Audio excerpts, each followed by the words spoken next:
Welcome back to Senior Health, the channel dedicated to empowering you to live your healthiest, most fulfilling life at any age. Today, we're shining a light on a subtle, often overlooked condition that can quietly steal vitality from older adults, a phenomenon known as anorexia of aging. You might not have heard this term before, but its impact can be profound. Many people, and even some healthcare professionals, mistakenly believe that losing your appetite and a little weight is just a normal part of getting older. But what if I told you that couldn't be further from the truth? This isn't about the eating disorder anorexia nervosa, which is about body image. This is about a diminished appetite that can have serious health consequences.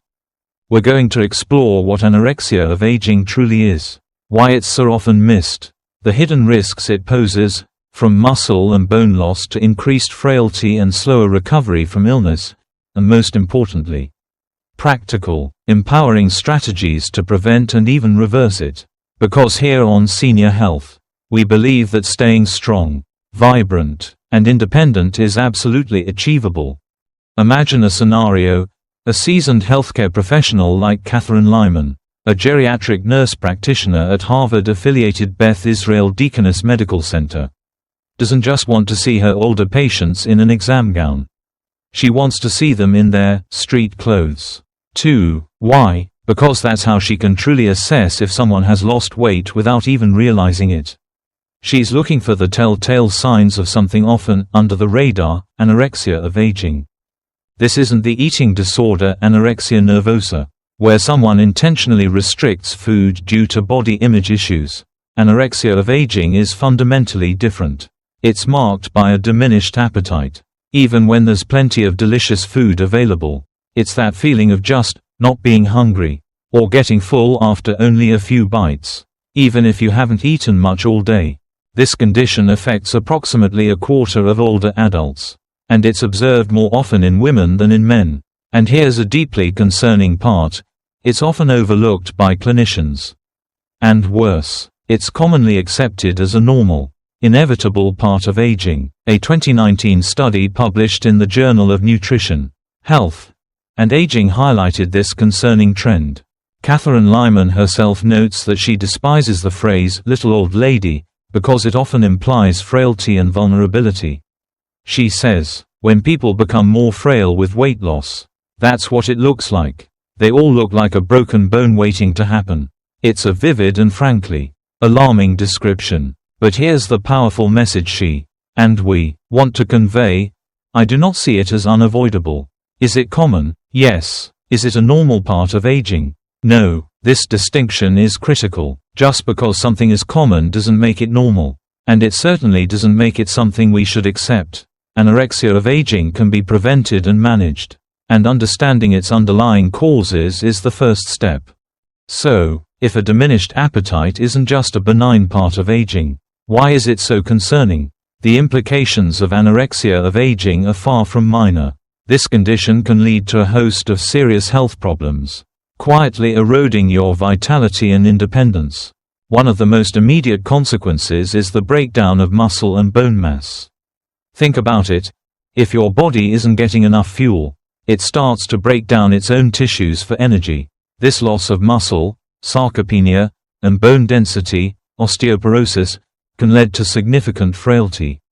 Frailty, in turn, dramatically increases your risk of falls, which for older adults can be devastating, leading to serious injuries and a long, difficult recovery. Beyond falls, anorexia of aging can severely delay your recovery from illness or surgery. Your body simply doesn't have the reserves it needs to heal efficiently. Imagine recovering from a hip replacement or a bout of pneumonia when your body is already in a depleted state. It becomes a much harder, longer uphill battle, and sadly, research has even linked significant weight loss due to anorexia of aging with earlier mortality. This isn't about vanity, it's about preserving your strength, your resilience, and your quality of life. My friend, Martha, a vibrant woman in her late 70s, had a bad bout of the flu. She mentioned she just didn't feel like eating for weeks. Initially, we thought it was just the illness, but her recovery was incredibly slow. When she finally saw her doctor, they realized her appetite hadn't returned, and she'd lost significant weight. It underscored how quickly this, no big deal, weight loss can become a very big deal. Before diagnosing anorexia of aging, clinicians rigorously rule out other serious medical conditions that can cause unintended weight loss. This is crucial. These can include underlying cancers, thyroid problems, diabetes, or various gastrointestinal disorders. As Catherine Lyman explains, our job is to medically dig down and make sure nothing is amiss. It's a vital detective work to ensure there isn't a more serious, treatable cause. This highlights why it's so important to never dismiss unexplained weight loss as just part of aging. It should always be investigated. So, if it's not normal, what does contribute to anorexia of aging? There are many little things that can add up, quietly chipping away at an older adult's desire to eat. Recognizing these risk factors is key to prevention and early intervention. Let's start with the senses. Our sense of smell and taste naturally diminish with age. Think about your favorite meal, a delicious steak, a fragrant stew. So much of its appeal comes from its aroma and flavor. When these senses are dulled, food simply becomes less appealing. It might taste bland, or even unpleasant. Then there are swallowing problems, also known as dysphagia. This can range from mild difficulty to severe issues, making eating a stressful, even painful, experience. If it hurts to swallow, or you feel like food is getting stuck, you're naturally going to eat less. Our digestive systems also slow down as we age. Slower digestion means food stays in your stomach longer, leading to a prolonged sensation of fullness. You might eat a small meal and feel uncomfortably full for hours, making you less likely to eat again soon. Many medications commonly prescribed for older adults can lead to dry mouth or xerostomia. Saliva plays a crucial role in breaking down food and making it easier to swallow. A persistently dry mouth makes chewing and swallowing difficult and unpleasant, altering the taste of food.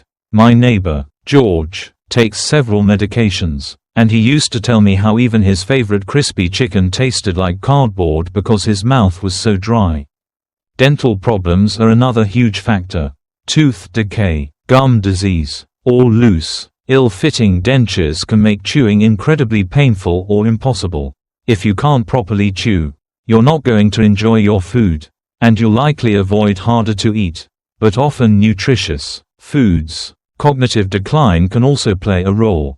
Someone with dementia might forget to eat, or forget that they've eaten. They might have difficulty recognizing food, or lose the motor skills needed to feed themselves. And finally, a factor often underestimated, loneliness or social isolation. Eating is often a social activity. When you're eating alone all the time, or feel isolated, the joy of food can diminish. Meals can feel like a chore rather than a pleasure. My grandmother always said food tasted better when shared. There's a real truth to that. Social interaction stimulates appetite. As Catherine Lyman emphasizes, there are so many little things that can add up, and her concern is palpable. I'm concerned when people say the weight loss is no big deal, because it should not be dismissed. Anorexia of aging has serious implications, and very often there's an underlying reason that we can fix, whether it's medical or social. This gives us immense hope, because if we can identify the reason, we can often intervene effectively.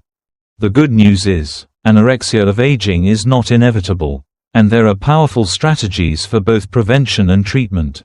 The cornerstone of regaining appetite and vitality starts with something often overlooked: exercise. Yes, movement tends to make people hungry and thirsty. It's a natural appetite stimulant. But beyond that, exercise is crucial for boosting muscle mass and strength, directly counteracting the frailty associated with weight loss.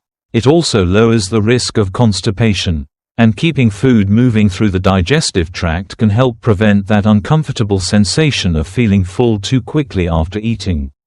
The exercise should include both resistance and weight-bearing activities, which are key for building muscle. If you're currently sedentary, starting small is perfectly fine.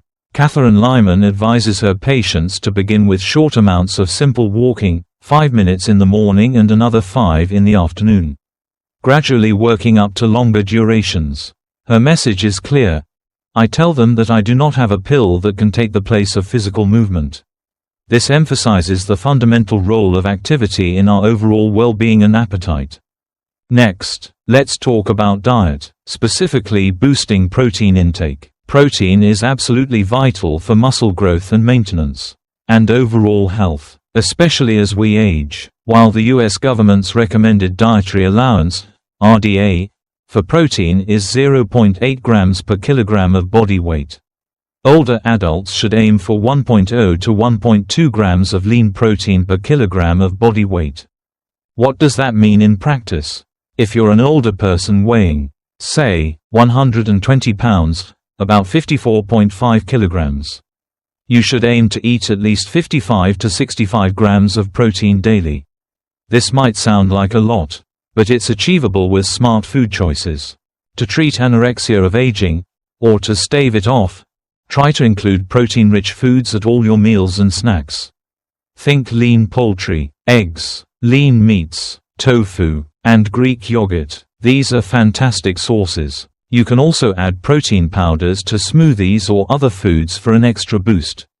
But remember, these should supplement whole food sources, not replace them entirely. And here's a liberating piece of advice: snacking is encouraged. If the idea of eating 3 large meals is daunting or makes you feel full too quickly, don't force it. As Catherine Lyman says, maybe someone is turned off by the idea of eating 3 meals, so they need to be grazing all day. She advises, try to squirrel extra calories into your day where you can. This means smaller, more frequent meals and nutrient-dense snacks throughout the day, like a handful of nuts, a piece of fruit with cheese, or a mini yogurt parfait. While there are appetite-stimulating drugs that can sometimes be prescribed for anorexia of aging, Catherine Lyman notes that side effects, which can include delirium and gastrointestinal upset, can make them challenging to stay on. This reinforces the idea that medication is often a last resort, and a holistic approach is often more effective and sustainable. The most powerful strategy lies in a multifaceted approach that encompasses 1. Consistent, appropriate exercise. 2. A nutrient-dense, protein-rich diet that focuses on quality calories and frequent small meals, snacks. 3. Maintaining social contacts. Addressing loneliness and isolation can significantly impact appetite and overall well-being. Eating with others, joining community groups, or simply having regular visits can make a huge difference.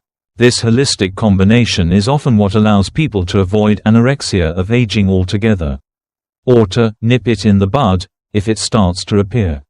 It's about empowering yourself with knowledge and making proactive choices. The ultimate reward, as Catherine Lyman beautifully puts it: if you can reverse your weight loss, you'll feel stronger physically and emotionally. People are happier when they're independent. And isn't that what we all strive for as we age? The ability to remain strong, engaged, and in control of our lives. So, pay attention to your appetite. Don't dismiss unintentional weight loss. Engage in regular physical activity. Prioritize protein and nutrient-dense foods. And stay connected with your loved ones and community. These are the keys to keeping the silent thief of vitality at bay and ensuring you continue to thrive for years to come. Thank you for joining us on Senior Health. If you found this video empowering, please give it a thumbs up, share it with someone who might benefit, and subscribe for more insights into living a healthy, vibrant life. Here's to your strength and independence.